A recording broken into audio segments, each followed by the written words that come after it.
Thierry, j'ai 12 ans et je monte au Haras de Monaco à 6 semaines. Bon, lui, vous le connaissez sûrement, mais c'est Rex Théodore, alias Rextouille, un étalon selle français de 15 ans. Et il adore mordiller.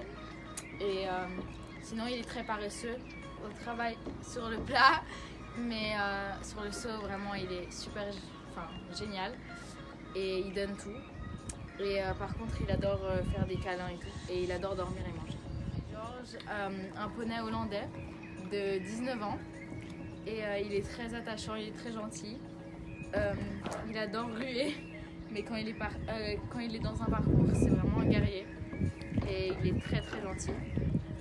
Et il adore jouer, il adore être le centre du monde. Et Palina Optima, une ponette au sang belge de 10 ans. Elle est très gentille, elle adore faire des câlins et des bisous. Et elle est un peu plus timide, mais elle aime vraiment sauter, elle adore sauter. Et elle adore s'amuser aussi. Quand on la monte, elle est vraiment chouette. J'ai commencé l'équitation pendant un stage quand on était en vacances en Suisse.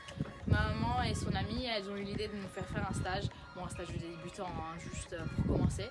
Et j'ai vraiment bien aimé. Et donc on a cherché un centre aux alentours. Et j'ai commencé en Italie.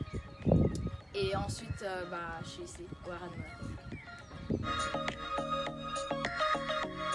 J'ai commencé les concours avec une ponette qui s'appelle Rossella O'Hara. C'était aussi une grise et vraiment gentille. Elle m'a amené des 70 cm ou 1,15 m et elle m'a tout appris, surtout la technique. Et je lui remercie encore aujourd'hui. Et ma plus grande peur que j'ai eue, je pense, en équitation en tout cas, c'était une fois quand j'étais plus petite, je sais plus quel âge j'avais, mais en fait j'étais tombée et j'étais au milieu des 4 jambes du poney. Et voilà, ça aurait pu mal tourner, mais il a été brave et il a fait attention de ne pas m'écraser. Continuer les grosses épreuves à cheval, ce sera un rêve. Après on verra, déjà je vais m'occuper de mes poneys et j'ai déjà beaucoup de travail et on verra pour la suite.